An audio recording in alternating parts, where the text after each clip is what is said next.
Hey, this is Richie coming at you from the School of Marketing HQ. Before you dive into the show, I just want to tell you about a brand new short 12-week program that we've launched called the Giants Marketing Masterclass. The program gives you access to insights from over 25 CEOs and CMOs from major companies in 6 areas: customer, brand, commercial, creative, channel, and data strategy. So if you are looking to upskill yourself or your team in just 2.5 hours each week, do check out the School of Marketing website for more deets. Alrighty, for now, enjoy the show. And welcome back to the Places We'll Go show today. Another fabulous guest for you today. So I'd just like to say a warm welcome to Sophie Neary. Hi, everyone. Great to be here. Thank you so much, Mark and Richie, for inviting me. Well, no, it's brilliant to have you on, Sophie. I've been looking forward to this for quite a while. I'll do a little bit of an intro for people who don't know you, the few that don't. But fabulous to have you on. So Sophie is Group Director of Meta, UK and Ireland. You know, that little known company. But she's been in many other big ones as well. So you were MD and on the board of Boots, Chief Customer Officer at Jack Wills, Asda, Tesco. Also been in a startup. You've packed it in. And I'm going to jump straight to the fact that our paths crossed last week, in fact. We did. Where I saw you do a brilliant interview of Alex Scott, a brilliant footballer, and you were a seriously good interviewer. So I'm feeling a little bit of pressure because even my wife said, God, she's a really good interviewer, because my wife was there. But Richie, you know, we hunt in packs, so we've got it covered because we cover each other's weaknesses and all that. But you said something really interesting. I'm just going to probably come back to this later. It's not who we are that matters, it's what we do, when you were talking to Alex last week. So if you're a very colourful and stylish person, people won't be able to see this because we're doing it by audio, but in the background is a sort of a cataclysm of pink and yellow and vibrant green, and I think, but it's no coincidence because you are a very colourful person in all senses of the world. And not least, and I think we'll get into it, you had a sabbatical for a year. At a point in your career, you wrote a blog, you hiked to Everest Base Camp, and done all sorts of cool things. And you described that year, I think you said it was the proudest, toughest, and most emotional moments of your life. And so I think without further ado, let's get in, but brilliant to have you on. And I know it's going to be a cracker. Thank you. Sophie, what an absolute pleasure. I'm just going to say, Mark, I hope Lorna didn't mean it in that Sophie was amazing as an interviewer and you were not. I'm not sure. I don't know if there was a reflection on you anywhere in that sentence. But it was just my paranoia, which made me think this is exactly what she was saying. Well, anyway, whatever. Well, let's prove her wrong in the next hour. There we go. We can do our best. Sophie, tell me, how are you and where are you? I'm really well, thank you. I am in Meta's offices in Brock Street, which is in London. Near Warren Street Tube, if anyone knows that area. Yeah, and how's 2022? A very general question. How's the year? Gosh, well, I was just saying to my team, because obviously this is pre-recorded, and we had our UK all hands catch up on Wednesday this week. The year has flown by, which I know is never new news. And it is about 40 days. Well, back then it's now probably 37 days to Black Friday, which is one of the biggest and busiest times of the year for us.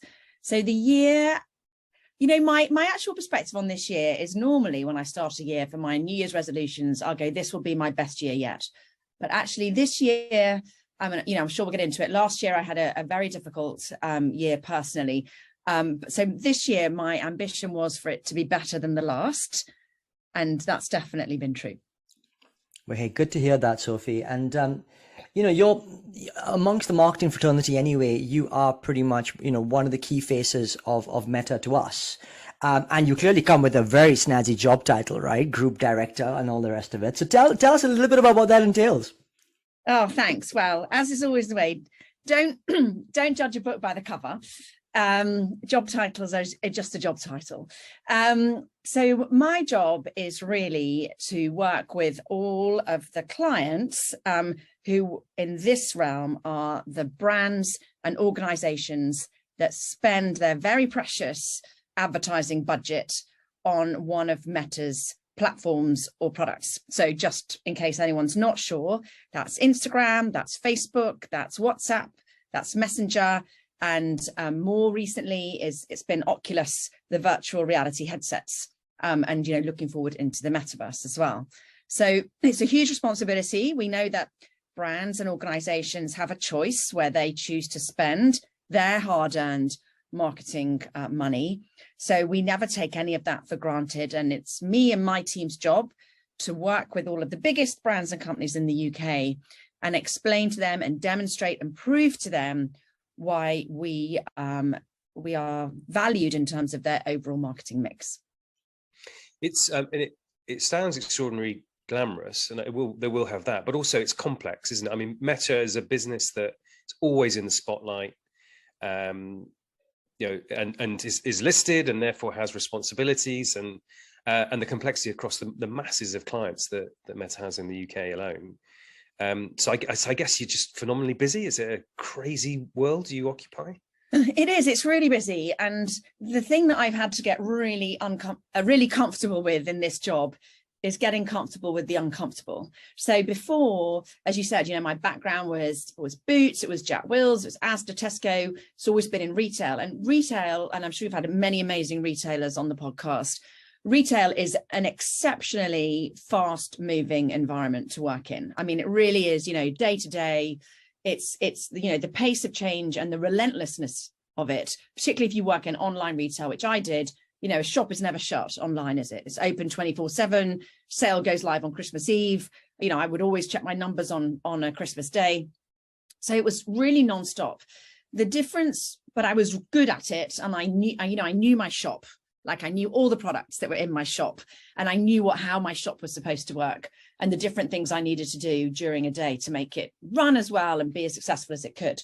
That's different in Meta. So I might have a day where, one point in a meeting, I'm talking to journalists about the metaverse and the future of the organization and what does that look like for whether it's companies or people.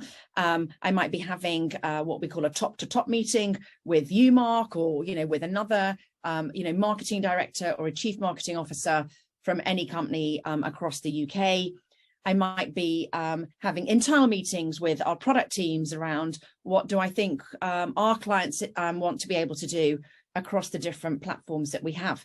So, and then I have to understand everything on our platforms around safety and security, and I have to be a jack of all trades and a master of all trades. And you can be in a meeting at any one point in time and get asked about the most left field things, and you have to usually be able to answer them. Sophie, fascinating. So clearly multifaceted in so many different dimensions. And the fact that you then said jack of all trade and master of all trade as well. That's fascinating to me, because clearly that feels like a bit of a tension point there. How on earth do you manage that? I mean, personally, to be able to kind of create those two dimensions and get them working together. Yeah, that's such a brilliant question. And I think it comes back to, and this is something that I've definitely learned. So I'm 51 now, been working for nearly 30 years. It's getting comfortable with failure. And it's getting comfortable with, whilst you are expected to be able to answer a lot of questions across a very, very wide raft of subject areas, it's also getting comfortable knowing that you're never going to nail every meeting 110%. And it's also getting comfortable with the fact that you have to be able to say, you know what, I just actually don't know the answer to that one, but I'll get back to you on it. And I think the younger me would have walked away from a meeting where I didn't know the answer, or I felt I didn't nail an answer 100%, feeling like a failure. And actually, given the pace of change, I love that quote, change has never happened so fast, but it will never be this slow again. That's something that we all have to get comfortable with. But for me, it's before, in the past, I used to always want to be like perfect, like Little Miss Perfect. That was my nickname. But that is the route to burnout and disappointment and never feeling fulfilled. So my mantra now is, did I do my best given the circumstances and the situation I was in at the time? And if the answer to that is yes, then that is a win. But I would really encourage everyone to we learn the biggest lessons from making mistakes rather than from doing something brilliantly and not necessarily always knowing why. No, great insights and hugely ubiquitous. And we've really talked about a journey of sort of self-acceptance, really. Yeah. Little Miss Perfect, love it. Because you are such a stylish, colourful person. If people knew you and could see your background in the way you dress, you bring a real pizzazz, frankly. But you talked about your younger me. And so tell us a little bit about like what growing up was for you. Oh, well, I think it's really insightful. So I was very fortunate. I grew up in a very loving and supportive family. And I had a sister, and that is the very sad thing that happened last year. Very, very sadly, she died of COVID, which obviously is just horrendous and one of those really unexpected things in life that makes you realize you should never take anything for granted. But we grew up in a very stable environment with two very caring parents. And my dad was a real, male chauvinist. And he always said that he would have rather had two girls than two boys. But I think secretly, he did really always want a son as well.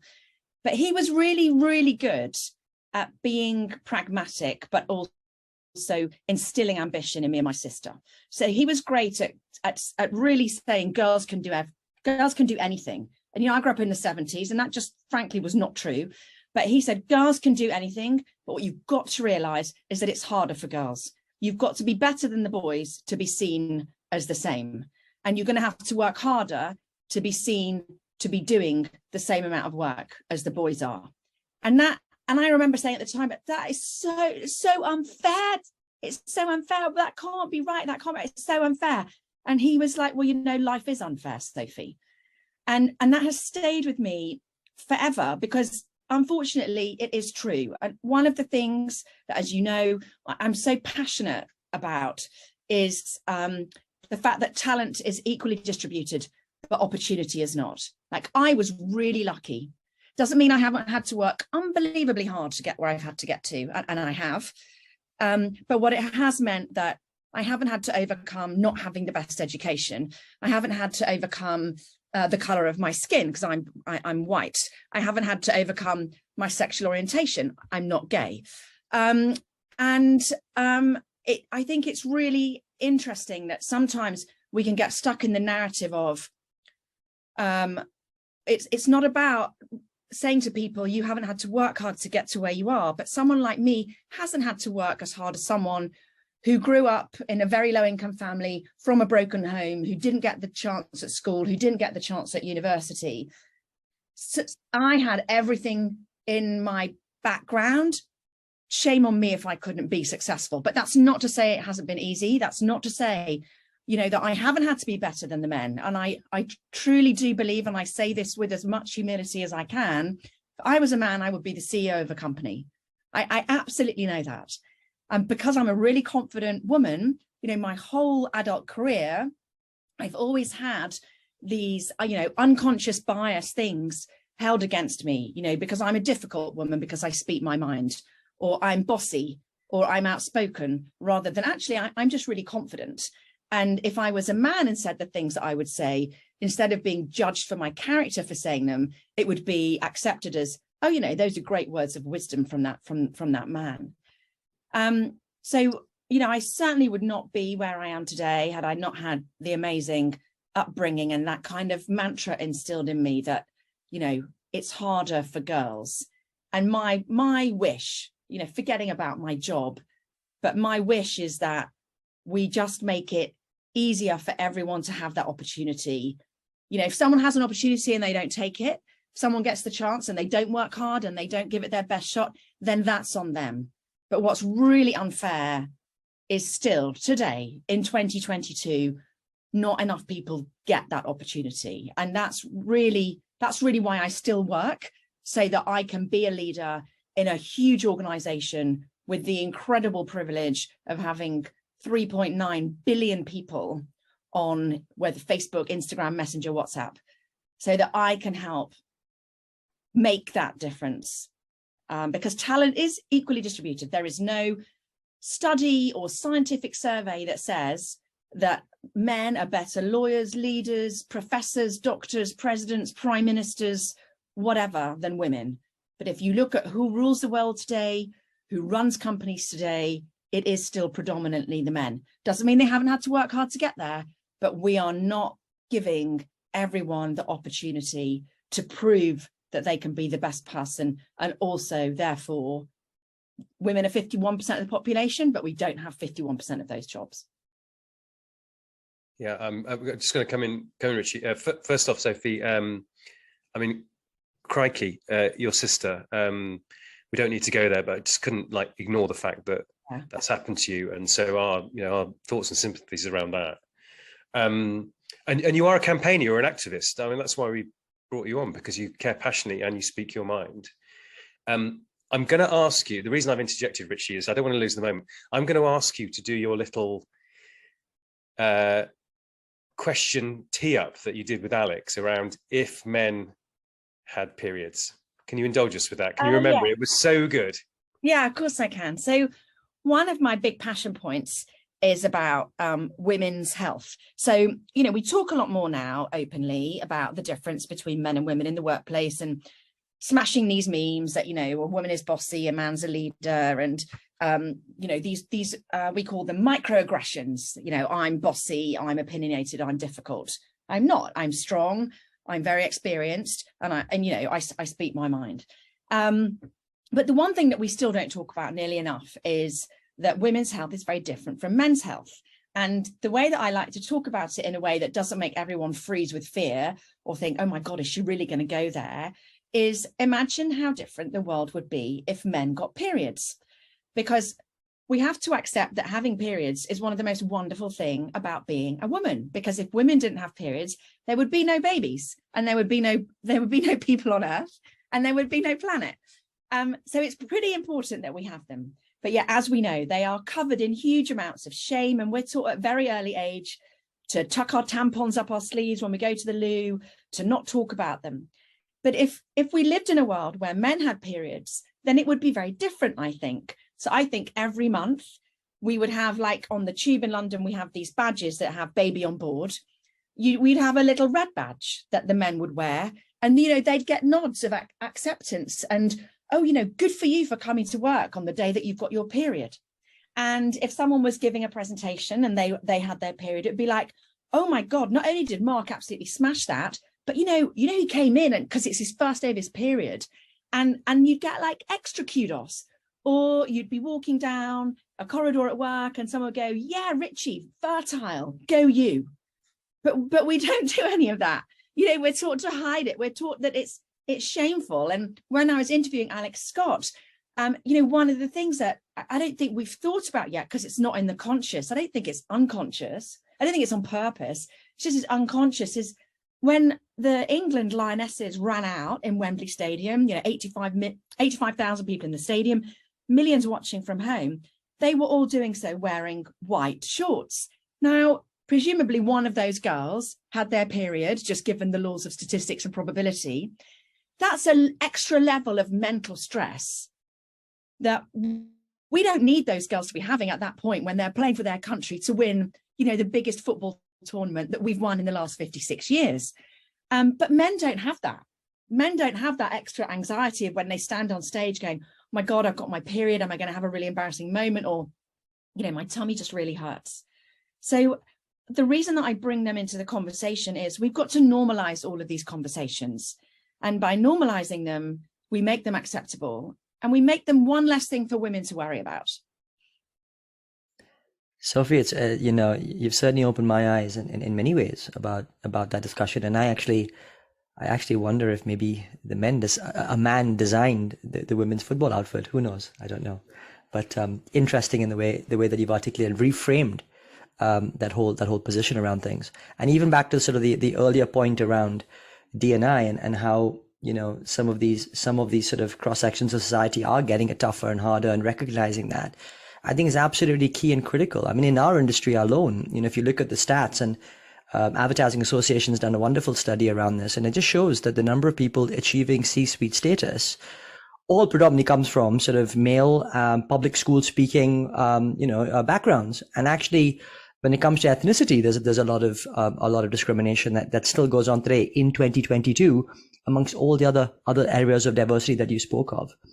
And I guess it comes to, and perhaps it maybe was the embryonic point where you decided to create Courage is Contagious as a talk show. And I wondered if perhaps you could talk a little bit about that embryonic moment around that, and if you wouldn't mind, perhaps even talk a few of the topics that maybe have most maybe impacted you when speaking about it. Yeah, thanks for asking about that.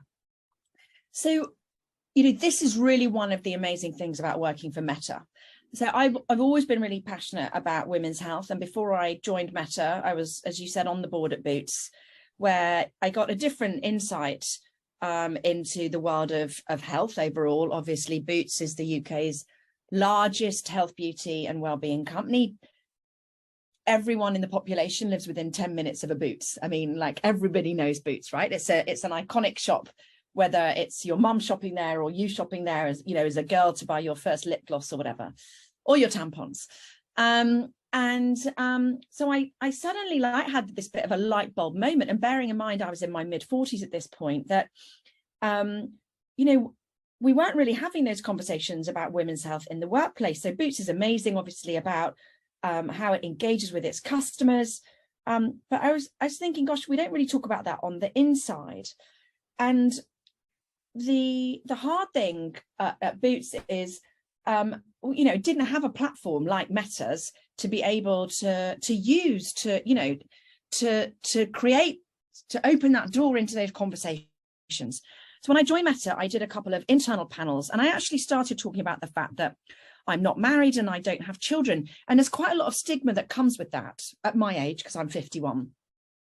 And my whole adult life, I've had things like, oh, you're probably too successful, Sophie, which again, no one ever says that to a bachelor, right? George Clooney was never too successful to find a girlfriend. but yeah, people say that to me all the time. Meaner people will go, well, there must be something wrong with her. Like, why is she not settled down, whether it's with a woman or with a man? You get used to it, but you shouldn't have to get used to that, because it stings, it hurts. But society, we tend to go by the majority of society. The majority of society get married and have children. That is important, right? We need the populations to continue. But there is a significant proportion of us that doesn't. Like 32 women in the UK now won't have children. That might be out of choice, or that might be because Mother Nature has conspired against them, which is really hard. And, they aren't able to have children. And we never talk about that. And so we don't talk about it. Again, these are things that we will never be able to fix and address. And so I did a few talks internally at Facebook, as we were then, globally within Facebook. And the reaction was just like overwhelming.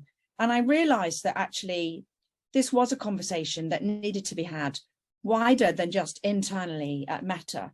So I was really nervous about doing it. So and someone said to me, you should just do a podcast. And so I started Courage is Contagious, and we cover really difficult topics. So we cover period shame. We cover child-free by choice. So that's a woman. So I interview my colleagues and also external companies and people from companies and friends and doctors and specialists. And so we've got someone who talks about the fact that she has chosen not to have children. And then we do a really hard one with a colleague of mine who's so courageous and brave, who talks about the fact that she really wanted to have children and she hasn't been able to. But the point is that they're pragmatic and they're helpful, and they help us think about things that we can say to be supportive, but also not things to say. So, for example, a lot of people say to my colleague, oh, well, get a puppy. I know someone who got a puppy and then they got pregnant. And, for someone who's been through 7 rounds of IVF, that is just not helpful. And these things are always well-intended. Like so many times, these microaggressions are really well-intended, but they can cut really deep and they stay with someone for a really long time. And again, if you're coming to work and you've got that mental load that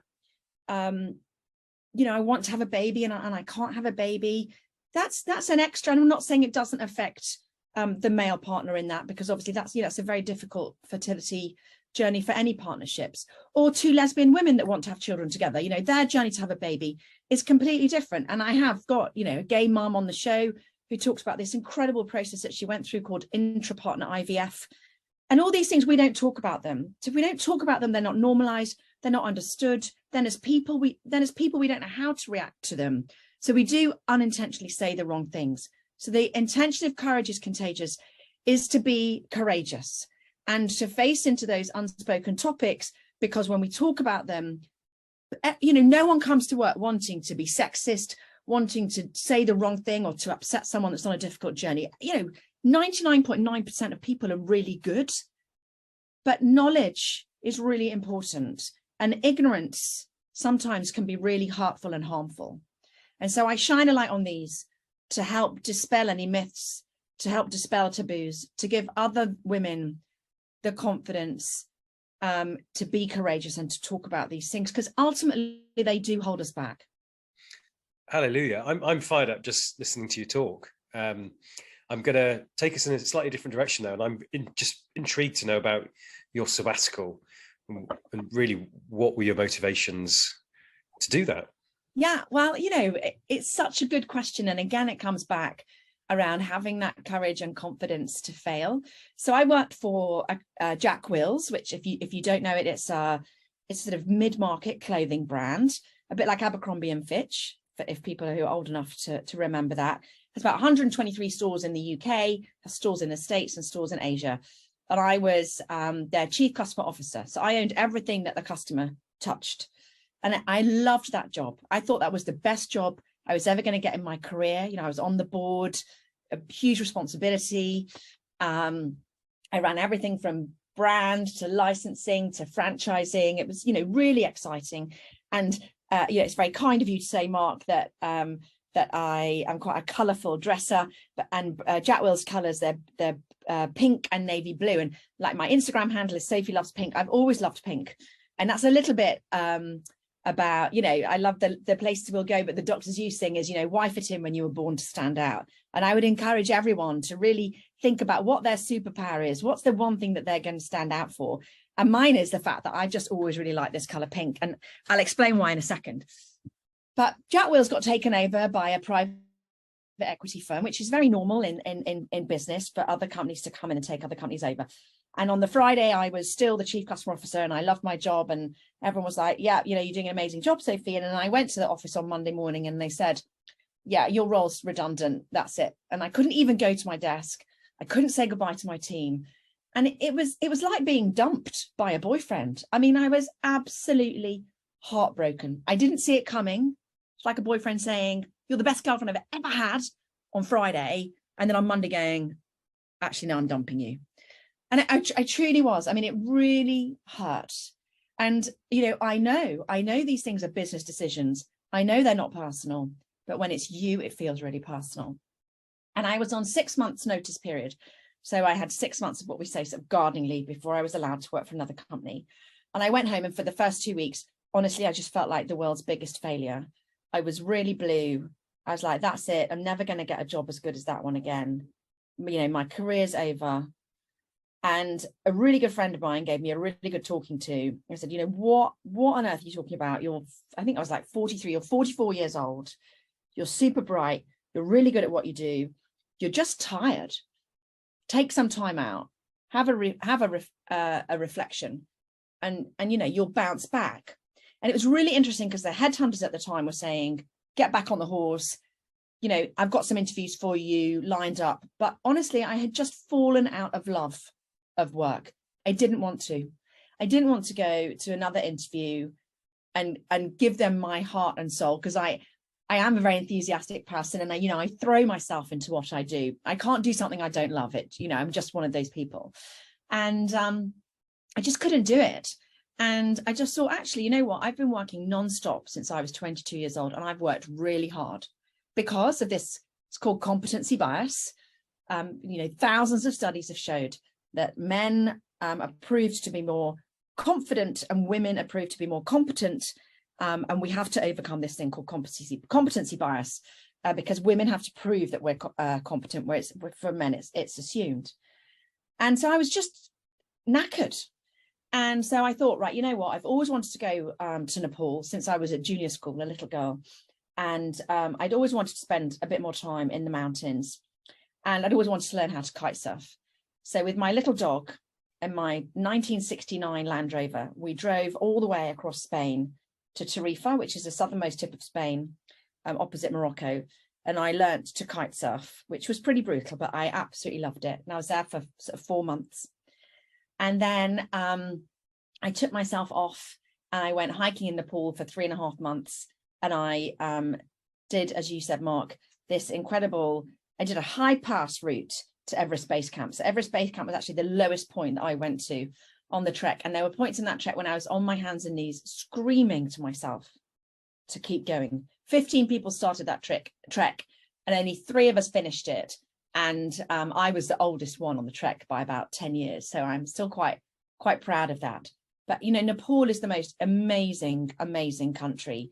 The people are so beautiful. And in Nepal, people, the majority of people are either Buddhist or Hindu. And the intersection of those two religions creates an extraordinarily beautiful, accepting, generous, kind, non-judgmental culture in a way that I had never experienced before. I mean, they've really got it right in ways that we've really got it many ways wrong in the UK or in many Western societies, I think. And, you know, Nepal is, you know, the rooftops of the world. When you look at the stars, when you're at Everest Base Camp, you don't look up at them, you look out at them. It's like being on the you know, in the pilot seat of the Starship Enterprise. It's just otherworldly. You can like scoop the stars with your hands. And I had this incredible gap year. And then I finished it off spending 3 months skiing and hiking in the snow and just again with my little dog Tiggy, and just had the best time ever. And I came back and I landed a job on the board of Boots, which by anyone's standards is, you know, 5 times better job than being on the board of Jack Wills if you view it from an overall number of people I managed, amount of revenue I was responsible for, and you know, all those people who said, well, you'll never get a job that good, you've got to get back on the bike and go and get another job. I came back from that gap year smarter, clearer on what my objectives were, more understanding of what I wanted to do, what I was going to say no to, because I think it's just as it's important as to know what your North Star is, it's really important to also have the confidence and the courage to say no to stuff as well. And you know, my career since then has gone from strength to strength. And you know, if I go back to that 21-year-old Sophie, well, in 1995, I can't remember exactly how old I was then, maybe 23, 24, I was put on this project called the internet. And, you know, nobody knew what the internet was going to turn into. But if anyone had ever told me that I would end up that 23-year-old Sophie on the board of Boots, I mean, obviously Facebook hadn't even been invented then because the internet hadn't been invented, but running something that half of the world use every day, I mean, I'd have just laughed, you know, I'd have been like, what? No, not me. But it's incredible. But having that acceptance that it's not this or something better has always stood me in really good stead. And that, yeah, I mean, that gap year when I was 43 years old was life-defining and career-defining for me. Sophie, what a wonderful gift you've shared with us, really. And that extends all the way from the beginnings of your Friday to your Monday and how different the world could look over a weekend. Quite incredible, you know, and the way that, in fact, I think what you've done is you've given us all permission to take a little bit of time out sometimes. And I think in the moment, it's the most incredibly difficult thing to do because insecure, you're wondering what's next. You've got a whole load of advisors probably giving you the wrong advice for you because it's probably the right advice for them, and all the rest of it. And I love the way you speak about Nepal. It's you know, I grew up in India and sort of almost brother sister countries in that sense, And, it is wonderful. And I think there's a lot of demystification that we can have. You said that, Britain, the Western world gets a few things wrong, and I totally agree with you. Yeah. And there needs to be a bit more cross-pollination around that. Yeah. So thank you. I honestly, a real gift there. I want to move us slightly more in the context of, clearly post the Boots experience, you have landed what many would consider to be the absolute dream job, quite frankly. So I just really want to ask, what was the process like, and how the hell did you get it? Well, like most things in life, it came around completely by chance. I loved my job at Boots, absolutely loved it. Still love Boots. Still very good friends with the board there and my team. I'm still in touch with them.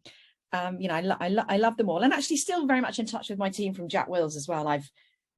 You learn it's not about the companies that you work for, but the people that you work with that really makes a difference.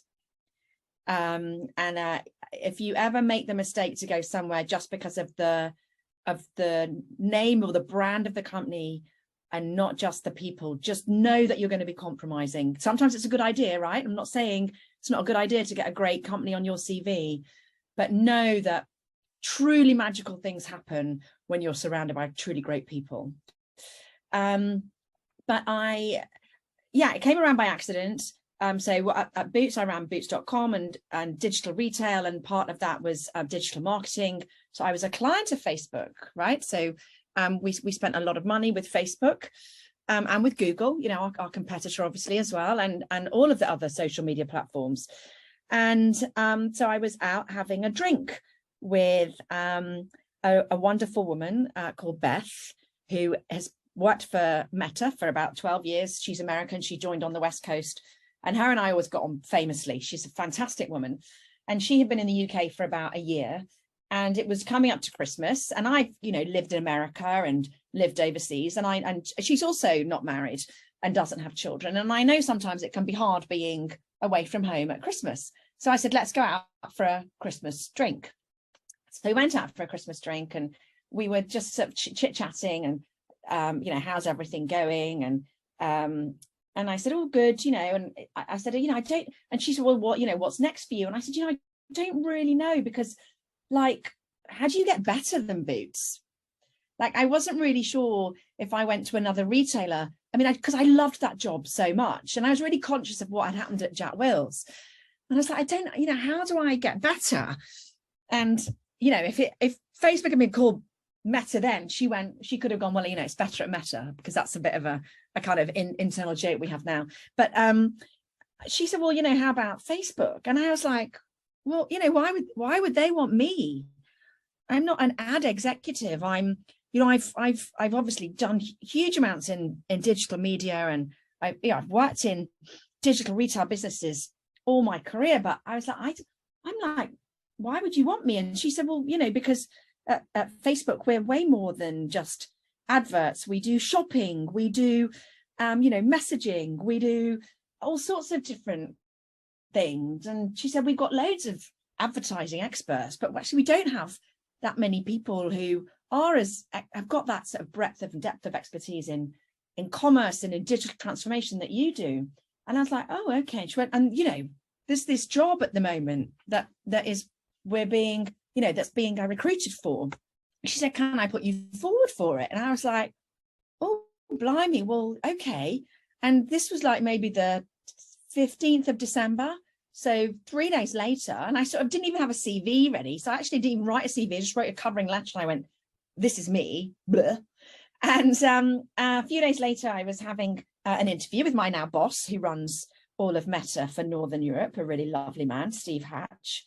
And then, it was hilarious. I had the interview in my car at Watford Gap service station, because Boots is very open plan office. So I couldn't have the interview there. And I was catching a flight, because I was actually going to France for Christmas. And I was driving down to Luton Airport, and I had to pull over, and it was pouring with rain. So I had this interview sounding like I was in the middle of a tin can, in the middle of a field. And then I had another interview between Christmas and New Year. And then I had 10 interviews in the first week in January. And then I got offered the job on about the maybe the 8th or the 9th of January. And I mean, it was really intense. And you learn a lot about yourself in the interview process. Yeah, and then what happened, because this was January 2020, so I accepted the job, and then COVID hit, and I was running boots.com during the first 6 months of the pandemic. So normally when you resign from a company, not that I actually ever would do that because it's not in my nature, you do sort of step back a little bit and go, I'll just take my foot slightly off the gas. But obviously, you know, what a huge responsibility and privilege to run boots.com during the first 6 months of lockdown, because we were reliant on making sure the nation got its medicine, got its hand sanitizer, got its paracetamol, all of those things. I mean, it feels like 10 years ago now, doesn't it? But, you know, you remember that rush that we had, and all of the shops were shut, you know, and that probably, I think, will always be one of the most, and my amazing team, you know, we worked 14 hours a day, 7 days a week for the first 5 or 6 months. And, you know, it was a huge honor and a privilege to be able to do that job. But boy, oh boy, it wasn't the 6 months notice period that I was expecting it to be. Amazing. Mark, you may want to go off mute. I was going to say, amazing again, out of small acorns, just the seed of a thought, or in this case, a conversation could lead to something so great. And so the ... You said, if I was a man, I'd be a CEO.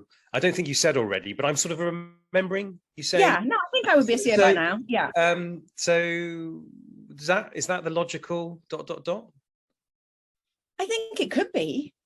I mean, one of the things that I think is probably worth sharing is different people, you kind of got to find your way in terms of your MO. So some people like to set a really fixed goal and work towards that.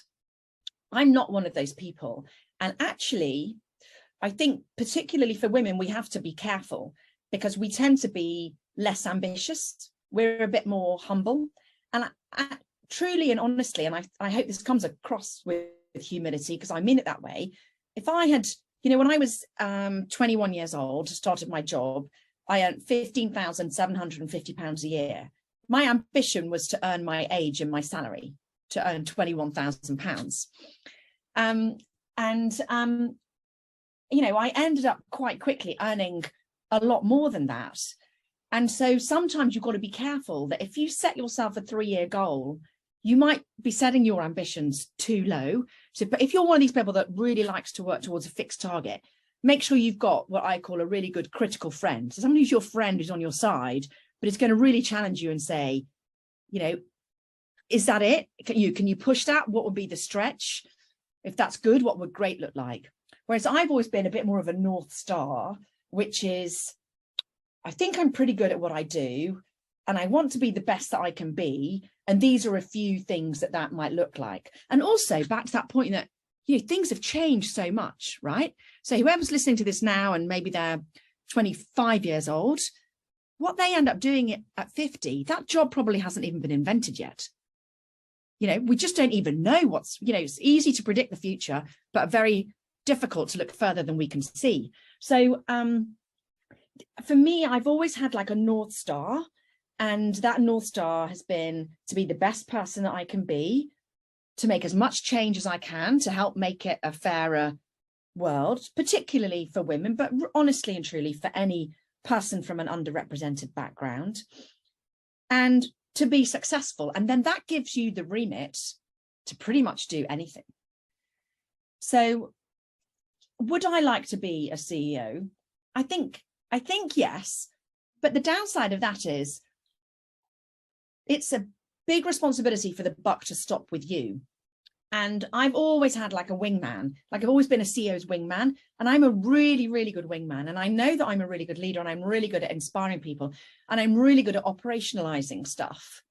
So you've got to also sort of know what your really, really good skill set is. So I would be a great CEO, and I would surround myself with people who would shore me up where I would need shoring up, which means I'd need a really great CFO and a really good chief operating officer. But you know what? I know loads of them.